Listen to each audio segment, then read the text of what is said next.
Hey guys, welcome to my channel where I share stories. Some may make you laugh, some may make you cry, some may make you actually downright judge me, but hey, who cares? As long as you are gaining lessons that'll help you along your life's journey. Welcome to Unscripted.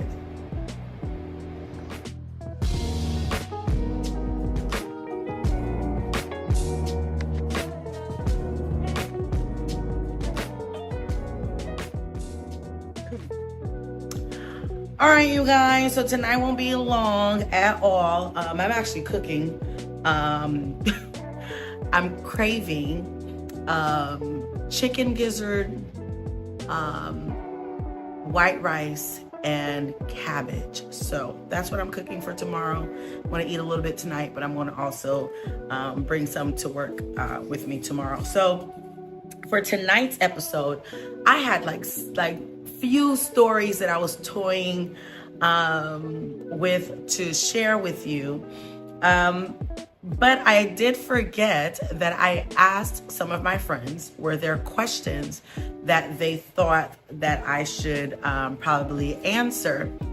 And I noticed a trend. A lot of the questions had to do with my relationship with my wonderful, amazing fiance. And I figured that, hey, since, Valentine's Day falls in February, that why not answer these questions? So I just randomly selected 7 questions. So if you submitted questions and I did not choose them, my bad, but I didn't want tonight's episode to be so long. And plus, more than likely, a lot of the questions that you have will be in our book, which will be available April 5th. More on that another day. Anyway, so I have like 7 questions and I will do my best to answer them as truthfully as possible. Y'all know me. It is what it is. All right, first question. How did you know Ismael was the one? How did I know that he was the one? Well, it was actually a process. And if you've watched a few of my episodes, especially the first episode for this season, so go back to watch the episode about the announcement. I shared a lot of that. But I will say that despite the fact that, I had 3 prophetic encounters, despite the fact that my pastor was very much involved in the process, despite the fact that we fasted, we prayed, we had wonderful conversations with the idea of us possibly getting together, despite the fact that I legit did like him, or came to like him, and he legit came to like me. Despite all that, I did have my doubts. And a lot of that was due to, honestly, my past. That I've had horrible relationships. I cannot think of a healthy relationship that I've been in prior to my fiance, which has caused issue because he also didn't have healthy relationships as well. But it wasn't really until I navigated through that I was actually able to start trusting what he said. Because listen, if you know my fiance, you know that he knows how to talk. He speaks well, he's smooth, he's charismatic. When he wants to be, he's reserved when he wants to be, etc. But he's extremely intelligent and can articulate things quite well. So you can get caught up in all of the minutia and all of the things that he's saying, and it sounds great.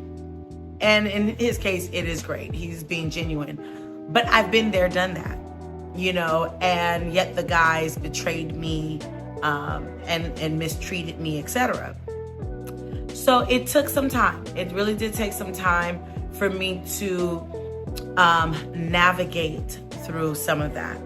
But the moment I would say that I knew that he was the one was actually the day that he told me that he loved me. And that was, hold on, you guys. You know, I already told you I was cooking. Let me just go make sure my food is not burning. One moment. Hey, you guys, taking a moment here to formally welcome you to worksbydina.net. So I am passionate about organizing, planning, and business. And so here at Works by Dina, I provide businesses as well as individuals tools and skill sets needed to actually help them become organized and structured. What does that mean? Well, for businesses, I'm here to provide you and your team training on many areas of business. I am here to help streamline your process. I'm here to help you develop standard operating procedures. I am here to actually organize your workspace, make sure that your filing system is accurate, up to date, and making sure that you are not getting in trouble with Uncle Sam. For my individuals, I'm here to help you maintain a work-life balance. So what does that look like? Well, that may mean consultation. Let's develop your schedule. Let's talk about time management and so forth. Also, I assist individuals and businesses with developing grant narratives for grants. That's right. I have been able to help businesses earn a lot of money. I'm talking about hundreds of thousands of dollars, all through my training or sometimes I do assist with writing some of their narratives. So visit me at worksbydina.net for more information. You won't regret it. All right. So you know how I get down. Unfiltered, raw, that's what you're going to get here at Unscripted. But nonetheless, so yeah, that I would say when he accidentally told me that he loved me, or maybe it wasn't an accident. I really need to ask him. But he told me that he loved me, and I know for me, I just accidentally said, I love you too. And it wasn't until we got off the phone that I was like, wait a minute, did I just tell a man that I loved him? Hold on. And it was really at that moment that I'm like, yeah, he's the one. Because I have never, ever told a man that I loved him. So anyway, second question. What 3 lessons have you learned during premarital counseling? Premarital counseling, by the way, if you're looking to get married, I don't care if you go through your pastor, a therapist, and so forth. Premarital counseling is extremely helpful because you do have 2 people who have different views, different opinions on certain things. And it's just good to have a mediator, if you will, to help you navigate through all of that. And so premarital counseling has been wonderful. In terms of the 3 lessons that I've learned, there's so many, but I would say some of the ones that stood out. Number 1, God has to be the foundation of your marriage. God was the one that, created marriage, right? So you want to be sure that you align to his will and to his way, that he's the foundation. Because all I've been hearing, from all these couples, all I've been hearing from our pastor who's doing the marital counseling session is that marriage is hard. I will never forget when my pastor said, at its best, marriage is hard work. At its worst, it is horrific. I'm like, what? Like, no, I'm expecting that marriage is all that beautiful, blah, blah, blah, blah, and whatever. No, he'll say that, no, it's beautiful, but you best believe you're going to be working hard for that beauty. Okay? It's hard work.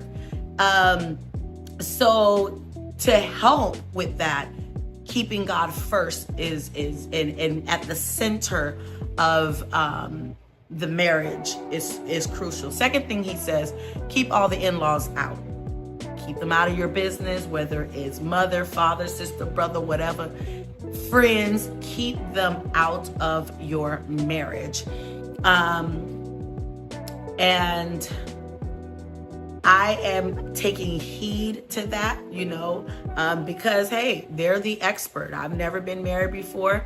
But for my pastor to place much emphasis on that, I know that is something that I have to make sure that I adhere to. The third thing I would say that I probably, that really stood out to me, because again, there's so many just great lessons. The power of communication. It is extremely important not to shut down and actually communicate with your spouse. And that is something that Ismail and I had to learn, because we're communicators, we're talkers, we'll listen to you, etc. But sometimes I will have to admit, I listen to respond as opposed to listen to understand. And I felt that sometimes he did the same. Unawares, like we weren't really aware that this is what we were doing. But when we started talking about effective communication, we learned those things about ourselves, and we realized that is an area that we want to be sure that we stay on top of. While the question only asked for 3, I would say that my mom, my spiritual mother, actually called us one time and wanted to have a meeting with us. And I guess there's just some couples that she's counseling that's just going through some things. And she's like, look, this will not be your testimony. So, whatever the other couple's going through, and apparently it's like multiple couples that she's counseling. She's like, look, you're not going to go through this. Number 1, get rid of your pride. You cannot have your pride come into this relationship. Number 2, you need to be willing to fight for your marriage and not give up. That is one thing that Ismail and I, we said that we were gung-ho about. We're gung-ho about fighting for our marriage, fighting for each other, fighting for our union. And so to hear her say that was very, very, very important. And number 3, she's like, there's no such thing. And actually my pastor have said this too. There's no such thing as divorce in our relationship.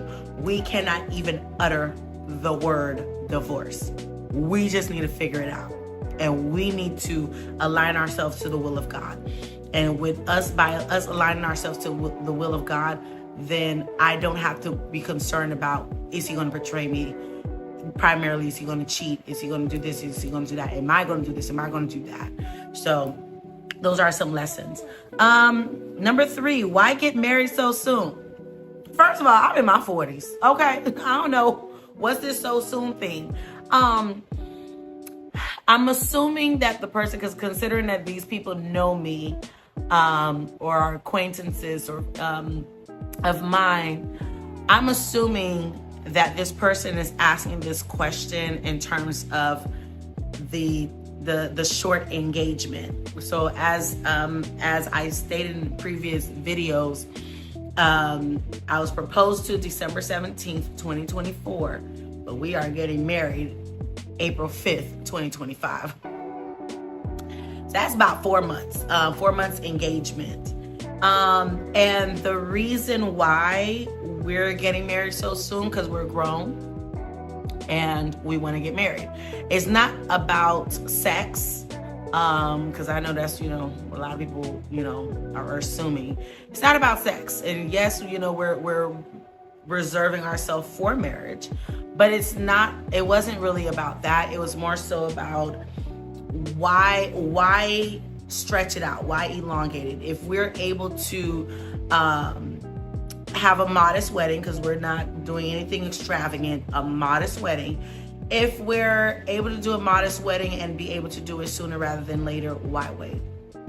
So, and also, I would also advise everyone to adhere to the rules of the church. So in my church, we don't do long engagements. Now that could be 4, 6 months, whatever. We don't do long engagements. And part of that is because, listen, especially if you're trying to, hold on for dear life, it does become quite difficult when you are confident that that person is the one that you're going to spend the rest of your life with. So you want to make sure that you don't put yourself in no compromise position. Cause baby, my man is fine. He be talking to me, and I'm like, "What? Look at them lips." And I'm like, "And hold on." So there is that. But in all honesty, in all seriousness, I would not stretch an engagement beyond the time needed, bottom line. So, all right, number 4, you are very alpha. That I am. I have a very alpha personality. You are very alpha. Do you really think you can submit to your fiance? Okay. It won't be easy to a certain extent. So I am actually quite a submissive person. I have like a what has been termed a hybrid personality, meaning when I'm at work, when my multiple jobs, when I'm at work, when I'm doing ministry work, when I am actively doing something, I naturally take an alpha approach. But if you really knew me, when I'm home, even to myself, I'm very much domesticated. I love to clean, I love to cook. And submission is not necessarily, oh, you love to clean, you love to cook. But the softer side of myself, the woman, the femininity, does come out even the more outside of work and ministry. And if you are going to be involved in ministry, especially as heavily as I am involved in, you have to submit to authority. So I submit to my pastor. I submit to my bishop. I submit to the associate pastor. That is what ministry is about. It's about, ministers are servants. So it's all about serving others. So there's a servanthood in us. That is all about submission. Now it is difficult because, submission also means that there has to be a great trust between me and my future husband. And that's a little bit challenging. And we had to navigate this through premarital counseling. That's a little bit challenging because I'm so used. I've lived on my own for well over 20 years, paying my own bills, getting my own home and so forth, and not having to answer to people when I'm at home. So will it be easy? Probably not.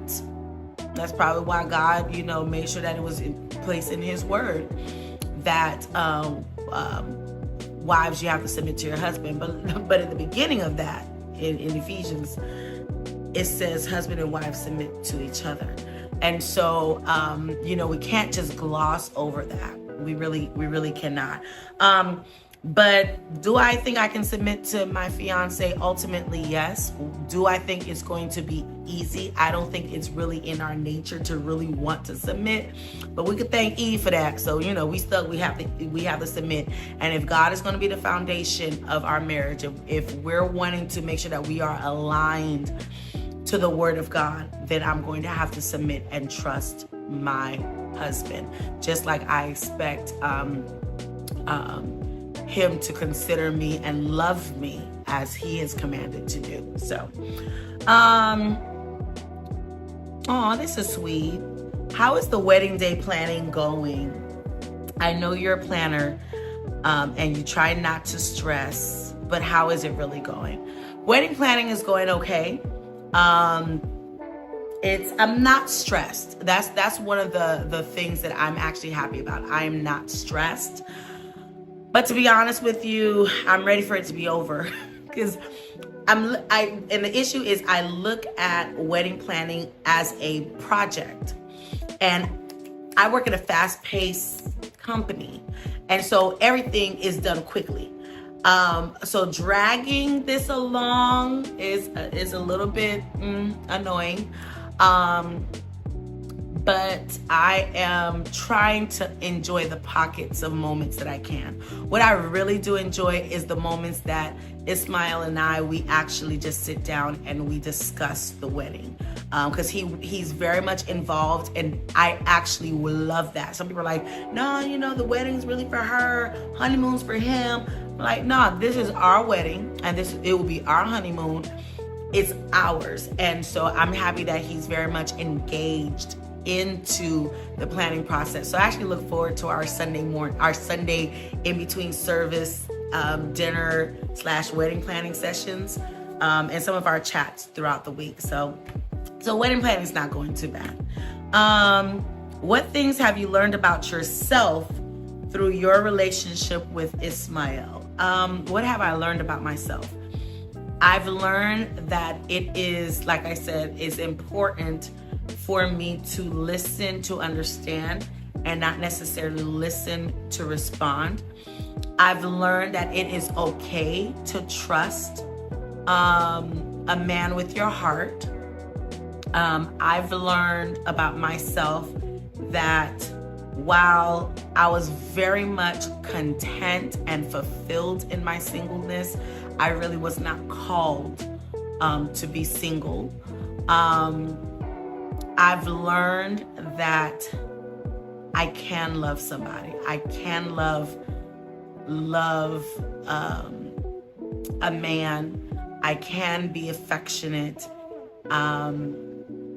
and not care about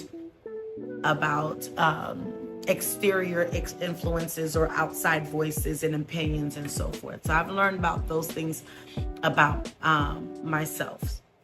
Lastly, do you really think you're ready for marriage? No. No. I don't know. Like, I want to say, yes, I'm ready for marriage, but I'm like, who really knows?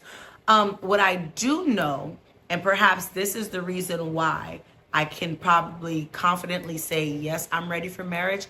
I do know that I am willing to fight for the marriage, that I love this man, that I'm willing to ensure that God is at the center of our marriage.